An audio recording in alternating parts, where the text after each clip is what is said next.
વધીએ તો સોના ચાંદીમાં ધરખમ ભાવ વધારો જોવા મળી રહ્યો છે। ત્યારે આજે સોનું 1,35,700 અને ચાંદી 1,83,500 પર પહોંચી ચૂક્યું છે।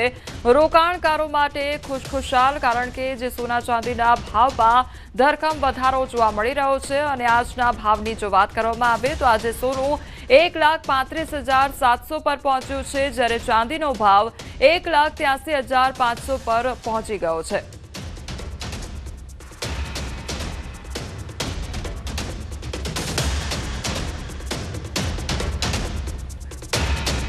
અરવલ્લીના ભિલોડામાં ફરી યુરિયા ખાતરની અછત વર્તાઈ રહી છે। ખેડૂતો વહેલી સવારથી ખાતર લેવા માટે લાઇનમાં લાગ્યા છે। તો એગ્રો બિઝનેસ સેન્ટરના ડેપો આગળ ખાતર માટે વલખા મારતા જોવા મળી રહ્યા છે લોકો। ત્યારે ખાતર લેવા મહિલાઓ પણ કતારમાં જોડાઈ ગઈ છે। સતત ત્રીજા દિવસે ખાતરની તંગીથી ખેડૂતો હેરાન પરેશાન જોવા મળી રહ્યા છે। તો પૂરતા પ્રમાણમાં ખાતર ન મળતા ખેડૂતોને હાલાકી વેઠવાનો વારો આવ્યો છે। વાવેતરના સમયે ખાતરની અછતથી ખેડૂતોને મુશ્કેલી પડી રહી છે, ત્યારે જરૂરિયાત મુજબ યુરિયા ખાતર નથી મળતું તેવી પણ રાવ ઉઠી છે।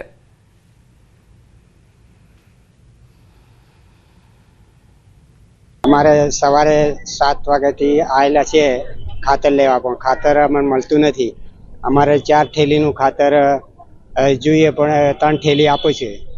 હવે એને અઠવાડિયાથી મોકરામાં ખાતર મળતું નથી। અમારે સવારની 6 વાગ્યાની આવેલી છું, તો અમારા ગામે ત્યાં ખાતર મળતું નથી અને અમે ત્યાં અહીંયા લાઈનમાં ઊભા છીએ। ભિલોડા ખાતે આવ્યા છે, તો અમારા ગામમાં ખાતર મળે તેવી માંગ છે મારી। ગીર સોમનાથમાં નથી ખૂટી રહી ખાતર માટેની લાઈન।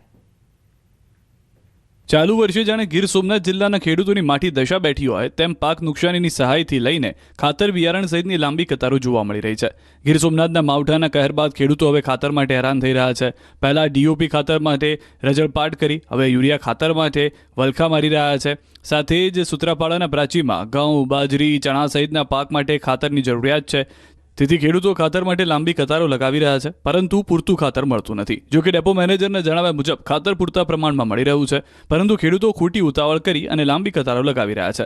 બીજી તરફ ખેડૂતો આક્ષેપ લગાવી રહ્યા છે કે ખેડૂતો પાસેથી ફિંગર લેવાની પ્રક્રિયા હાથ ધરવામાં આવે છે અને ફિંગર ન આવવાને કારણે આજે ખેડૂતોને મોટી મુશ્કેલી પડી રહી છે।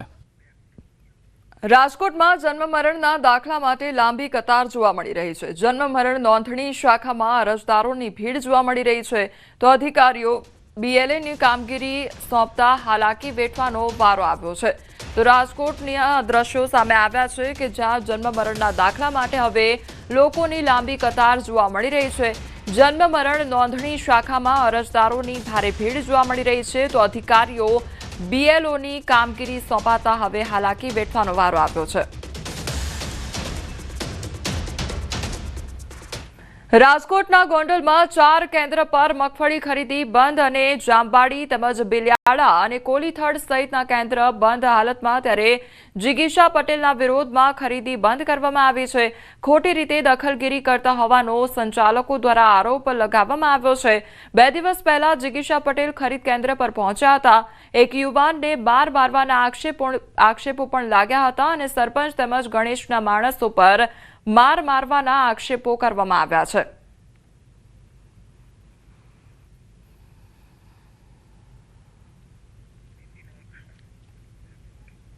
ગૌચર જમીન કપાતમાં જતા 3 ગામના ખેડૂતોમાં આક્રોશ જોવા મળી રહ્યો છે। સાસણગીરના રસ્તાને લઈ વિવાદનો વંટોળ ઉભો થયો છે।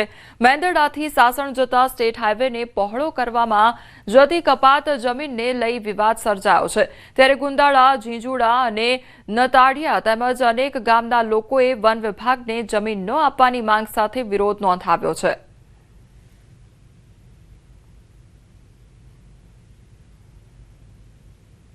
ની જમીન 1 ઇંચ અમે જંગલ ખાતામાં આપવા માંગતા નથી અને આ લોકોએ એની રીતે સર્વે કરે અભયારણ્યમાં આપવા માંગે છે કલેક્ટર, પણ અમારે 1 ઇંચ આપવાની નથી। શું કરશું? અમારા આખા ગામનો વિરોધ છે અને અમારા માલઢોર ક્યાં ચારવા જવા? કોઈ એમ કહે છે કે સાસણ વાળો રસ્તો પ્રવાસી માટે પહોળો કરવો છે, એના માટે તમારી જમીન એ અમે લઈ લેવા માંગીએ છીએ। તો એનો મતલબ એમ થયો કરે કોઈ ભોગવે કોઈક બીજા। આ અમારા ઘરમાં 2000 જેટલા પશુ છે, બાજુમાં ઝીંઝુડા ગામ છે એનું પણ અમારું સહિયારું છે, એના પણ 2000 એટલે 5000 જેવા પશુ હવેથી ફોરેસ્ટ લોકો અંદર નહીં આવવા દે તો એનો જવાબદાર કોણ? તો ગાયું છે અમારા ગામમાં ગૌશાળાની તે કાયમ માટે અહીંયા સરવા આવે છે અને અમારા ગામના ભરવાડ લોકો છે એની ભેંસું આન તેન છે બધુંય અહીંયા સરવા આવે છે, બરાબર છે. એટલે કમસે કમ અમારા ગામમાં 230 થી 40 ઢોર છે એ કાયમ માટે આની ઉપર નિર્ભર છે, બરાબર છે. અને 2000 જેવા બકરા છે તે બી આની ઉપર નિર્ભર છે. અમારી કાલે સવારે ફોરેસ્ટરમાં જમીન જાય અભયારણ્યમાં તો અમારા ઢોરનું દુઃખી થઈ જાય એમ છે, તો અમારું ગામ જાહે ક્યાં એમ? મેંદરડાથી સાસણ તરફ જતો રસ્તો જે સ્ટેટ હાઈવેને પહોળો કરવાની કામગીરી શરૂ કરવામાં આવી છે. આ પ્રોજેક્ટને ગીર સિંહ દર્શનના માર્ગ તરીકે મહત્વપૂર્ણ ગણાવવામાં આવી રહ્યો છે. માર્ગ અને મકાન વિભાગના ઇજનેરે રસ્તાને પહોળો કરવા માટે વન વિભાગ પાસેથી મંજૂરી મેળવી લીધી હતી. વન વિભાગને આપવાની થતી જમીન ગૌચરની હોવાથી 3 ગામના ખેડૂતો અને લોકોએ વિરોધ નોંધાવ્યો છે. જમીન અમે જંગલ ખાતાને 1 ઇંચ આપવા માટે તૈયાર નથી. આ રસ્તાને પહોળો કરવા માટે આશરે 2.5 હેક્ટર જેટલી જમીનની જરૂરિયાત હતી, જેથી તે જમીન અન્ય રેવન્યુ જમીનમાંથી વન વિભાગને વળતર વનીકરણ માટે તબદીલ કરવાની થાય છે. જે માટે કલેક્ટર સાહેબ દ્વારા મેંદરડા તાલુકાના તેજાટીંબી ગામની જમીનને આઈડેન્ટિફાઈ કરી તેની માપણીના હુકમ કરવામાં આવેલ હતા. જે માપણીની પ્રક્રિયા હાલ પૂર્ણ થઈ ગયેલ છે. તેમજ સરકારશ્રીમાંથી બહાલી મળીએ આ જમીન વન વિભાગને તબદીલ કરવામાં આવશે. ગામ આખું મારી પાસે આવ્યું છે અને અમારા ગૌચરની જમીન જો અમારામાં તે કદાચ ફોરેસ્ટમાં જાય તો અમે 1 પણ ઇંચ આપવા તૈયાર નથી. અને એમ છતાંય કાંઈ પણ થશે અને ધરાર જો લઈ જાય તો આકરની વિધિ અમે અમારી રીતે કરશું અને અમે આખા ગામની અંદર અમે સત્યાગ્રહ માથે ઉતરશું. હું સરકારને લેખિત અને મૌખિક સોમવારે રજૂઆત કરવાનો છું કે આ જગ્યાને બદલે બીજે કોઈ જગ્યાએ જ્યાં તકલીફ ન હોય એવી જગ્યા ફાળવવામાં આવે. રોડ બનવો જોઈએ એ લોકોના સુખાકારી છે, એમાં અમારી સહમતિ છે, રોડ બનવો જ જોઈએ.